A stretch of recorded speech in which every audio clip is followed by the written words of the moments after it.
Pistons fans, let's talk.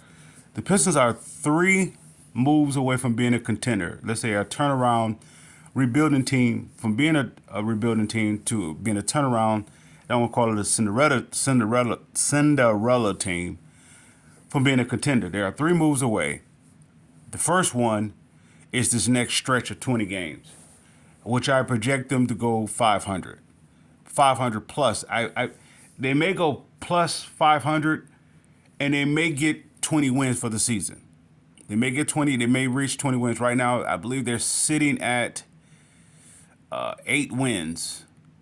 I believe they can get 12 out of the next 20. The next phase is the growth spurt. Another growth spurt. This for the likes of, let's say 3 guys. Let's say Asar Thompson. I'm going to include Wiseman.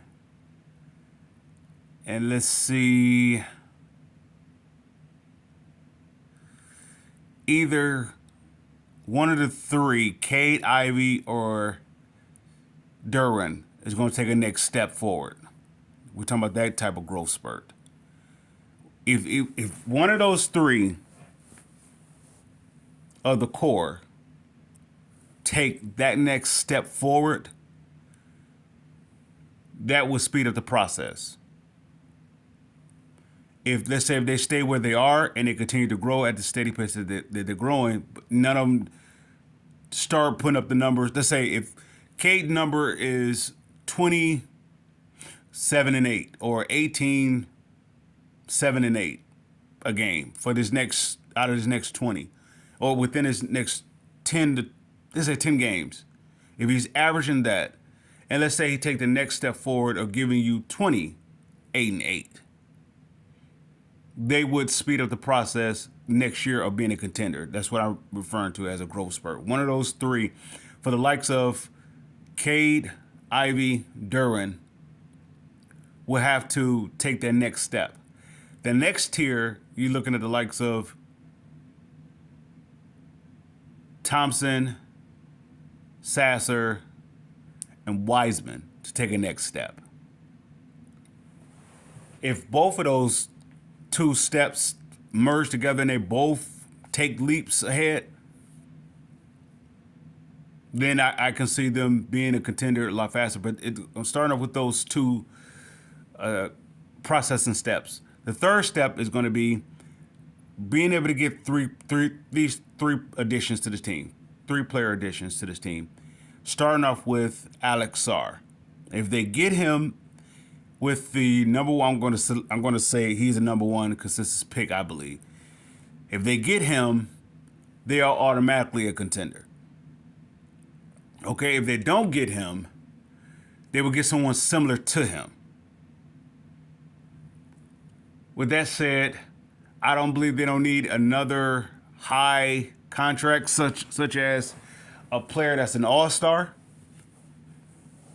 I believe they're going to do it without having an all-star because they have, I say right now they have 3 pending all-stars on their team now with the likes of Cade, Ivy, and Duran. Those 3 are all-stars now. They just didn't have the time to be an all-star, if you will. So those are my 3 steps from them being the 3 moves they have to take. They have to first take the growth sport. The second point is one of those tiers to emerge. And the last one is 3 key acquisitions. And I said Alex, and I stopped there. And of course, I'm going to say the resigning of Fontecchio. Forgive me. And maybe another addition. I'm going to say those 2, maybe possibly a Wiseman. Those 3 additions, I guess I don't want to call it, I guess you could say they are addition when you're talking about resigning 2 of your own. And I believe they're a free agent away. Let's say Alex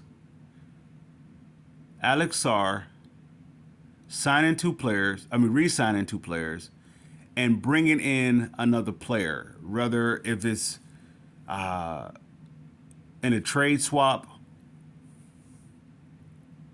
of contract player or free agent. There are three pieces away. Three player pieces away from being contenders. And when we're saying contenders, we're talking about in the East. So who are your top teams in the East? You're going to say the likes of Boston. You're going to say it's Boston. And then is that next tier where they are maybe another all-star away from being, whatever. But I'm going to say Milwaukee's going to take a free fall because of Doc Rivers. However, that team I was talking about, they're another all-star away. I'm going to say the likes of New York. New York. Okay, let's make another correction. You have the likes of the Cavs, the Bucks, the Knicks, the Sixers are in one space. They are one all-star away from being a contender or competing with Boston. Detroit is three key additions from competing to the likes of, the Pacers, the Magics, the Heats,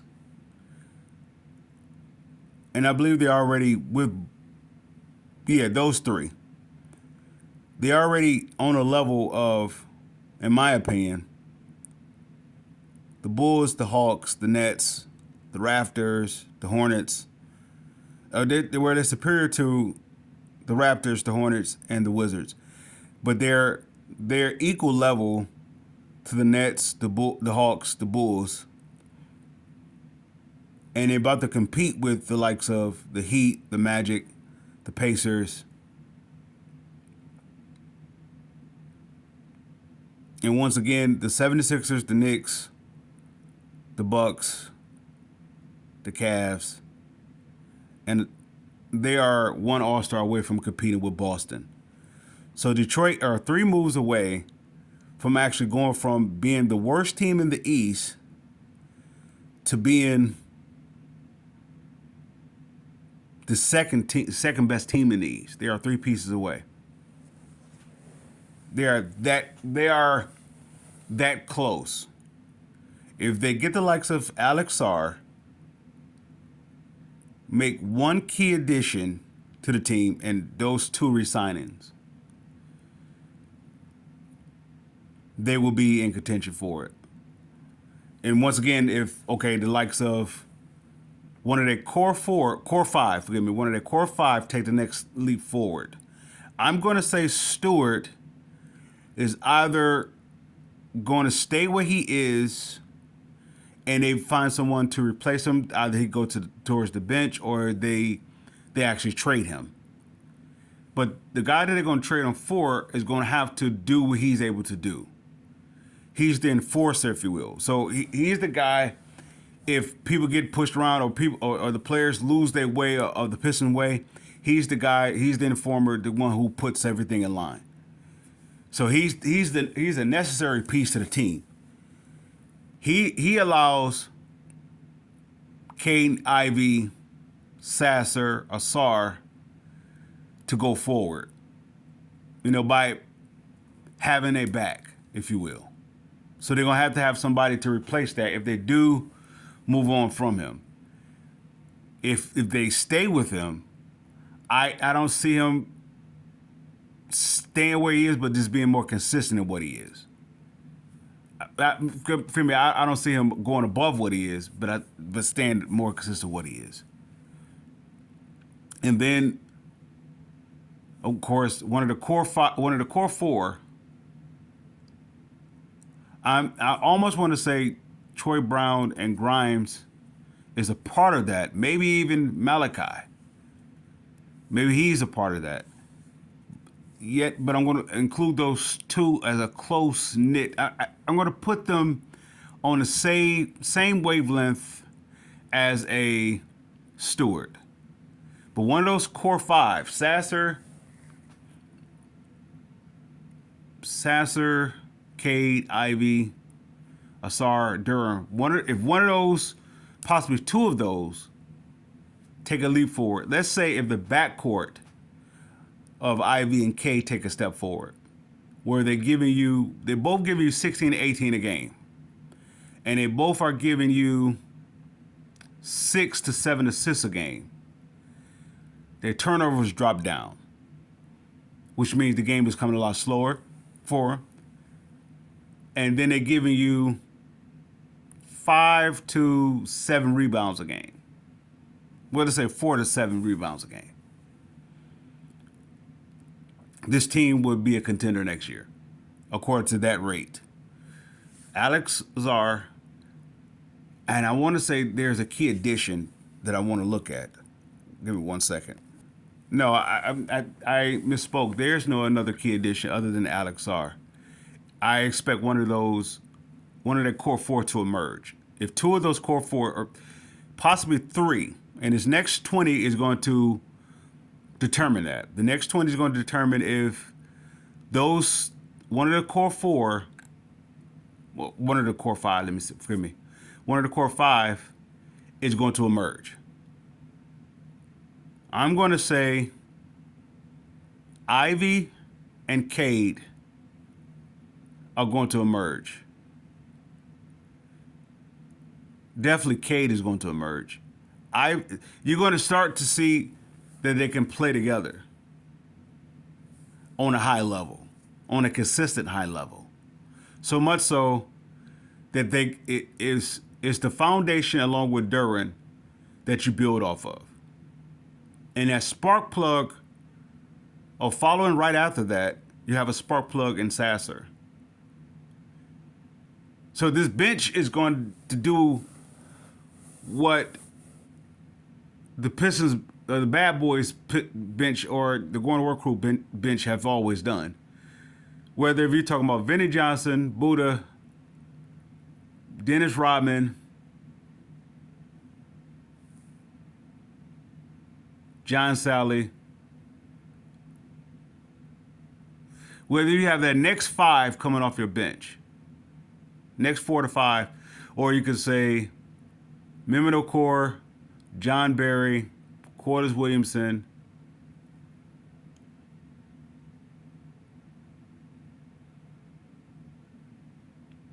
I want to say you can go either Chucky Atkins or you can go with Mike James and Lindsey Hunter. That type of, let's say Mike James and Lindsey Hunter, Corliss Williamson, Mehmet Okur, that bench. The Pistons are going to produce like that one.